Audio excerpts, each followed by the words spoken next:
Biologicals are a driving force in agriculture's mission to feed a growing population while protecting environmental resources. But does the data-backed science lead to performance? Join NewLeaf Symbiotics on a journey that demonstrates whether their unique biological PPFM technology moves beyond potential and promise to proof of impact on the acre. This is the Pink Performance Tour.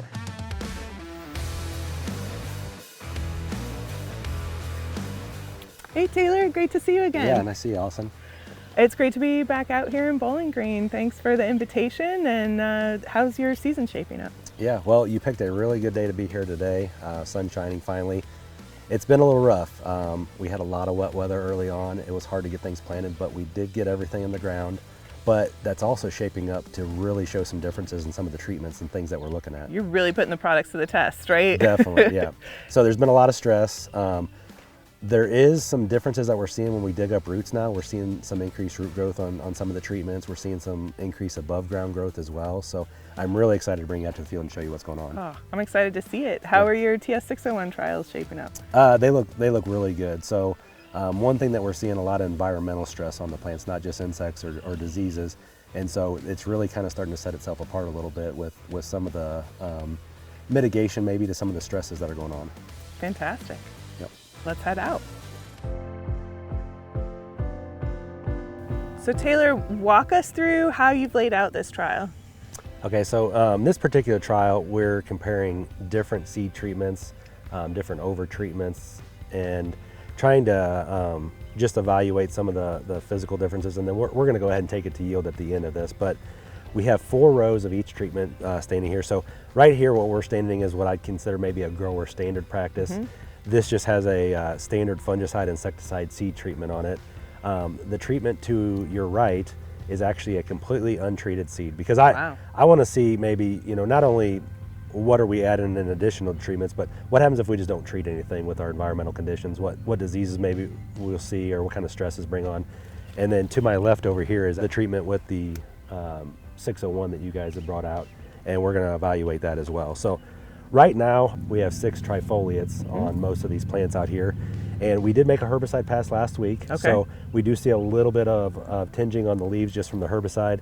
It seems like everything's growing out of it really well. We're kind of making a transition into warmer temperatures, so I'm going to expect that we're going to see a lot of active growth here, especially in the next couple of weeks. We're going to get a lot more height on these beans, and they're going to start hopefully canopying the rows in the next few weeks. Well, how much of a difference does it make if something gets up and out of the ground faster? Like, how does that translate season-wide? Yeah, it helps out with everything. It's not even just about the plant, but I mean, I'm in 30-inch rows here, so one of my obstacles is weed control. Well, if I can get a plant to grow bigger, faster, canopy those rows sooner, that's going to help with my herbicide program. It's also going to help the plant with photosynthesis and just be bigger and stronger to fight off anything that might come and attack it as well. Okay, so we're in the untreated block here. Let's go ahead and dig a few plants up, and then we'll be able to look at what the roots look like and kind of do some comparisons with some of the other treatments. Great.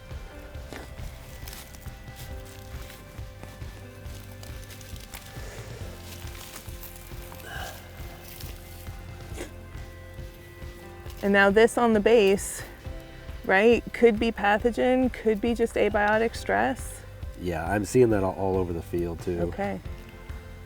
Right after we planted this plot, we actually had over 3 inches of rain within a couple days, and it's had multiple rain events like that since. And can the plant grow past something like that? Yeah, it seems like it'll somewhat recover, but you would still think there would have to be an effect early on if it's setting its potential. So some laterals, some fine roots. Yep. You see any nodules? Yeah, a couple. Yeah, there's some nodules on here, especially toward the base of the stem. I mean, those look great for nothing on it at all, like no base F&I, no treatments. Yep. Okay, so now we're standing kind of in what I consider more the grower standard practice. So this seed would have a basic fungicide insecticide element to it, and then we also have product on it for sudden death control. Sudden death is always an issue, at least in our area when we're trying to plant early, and so we want to protect against that. So we can go ahead and dig this, and we'll see how it compares.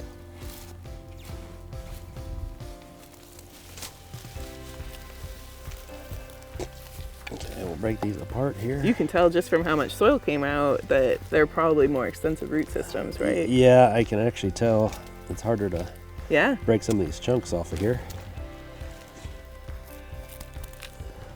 And it looks like they have a couple more trifoliates. Yeah, so if I count this plant, 1, 2, 3, 4, 5, 6. Yeah, so this plant I would say has 6 full trifoliates and actually a 7th one just getting ready to start. So we actually do see a little more growth just having a basic treatment on it. Nice. Yeah, as we break it apart, there's a lot more root growth.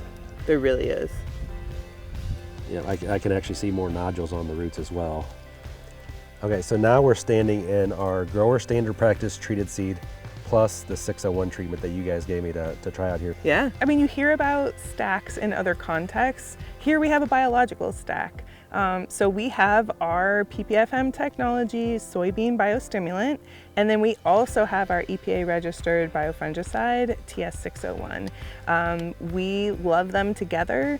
They do some really cool things to the plant, right? So what I'm hoping we see is some interesting early season phenotypes, both for abiotic stress, for general growth enhancement from the biostimulant side, but then also if there are any pathogens or other types of biotic stress, TS601 should really be showing a benefit here.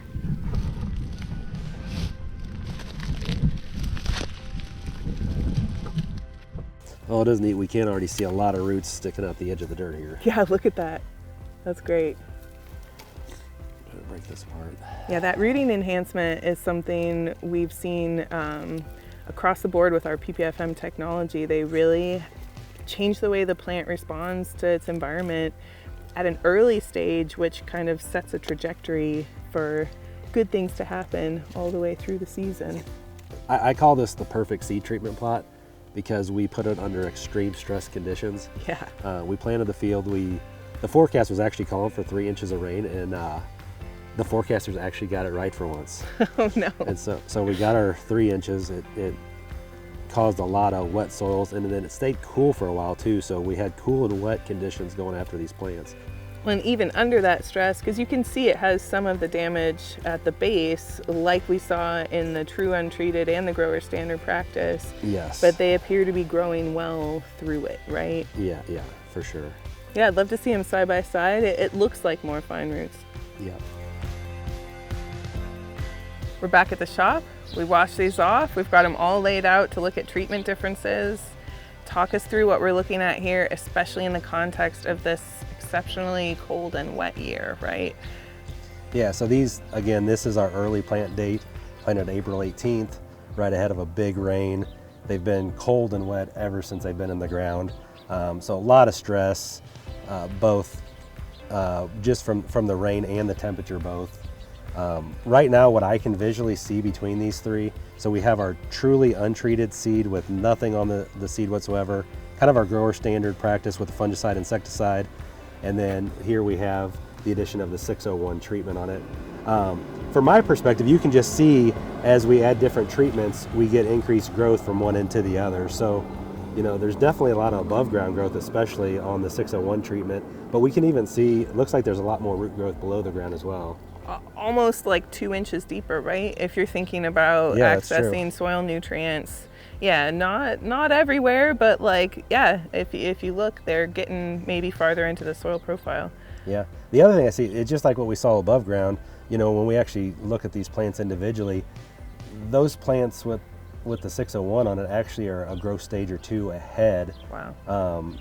You know, so just in terms of maturity, they're farther along in their life. The other thing is, it's interesting to see, just looking at, you know, the fine hair roots, the untreated definitely has the least amount of fine hair roots.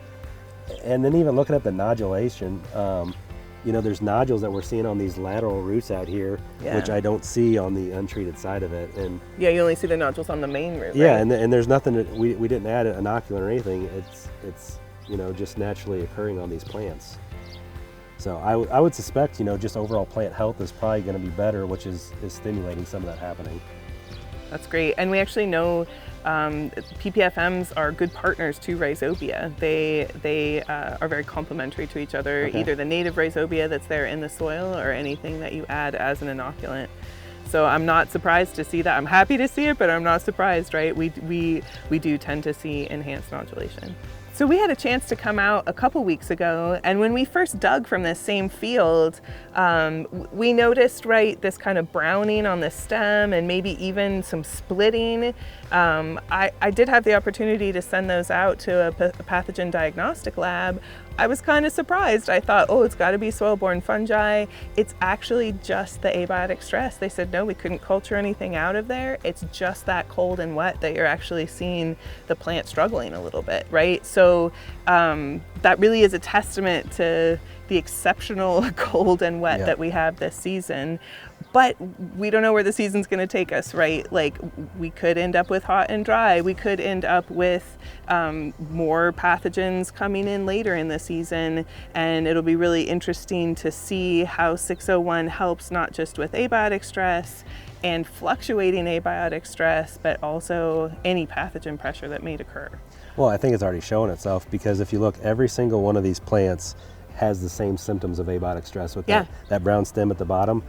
But yet we still got increased growth with the treatment. So that must be telling the plant, you know, it's still going to encourage it to grow and take that stress and not be slowed down too much by it. They're somehow able to be 1 to 2 developmental stages ahead with that same stress. Yeah. And like you said, I'm very curious to see it later in season, because we have now a plant that's probably more susceptible to disease if it does move in, because we have these lesions on the stems. So we'll see how it responds to that as well.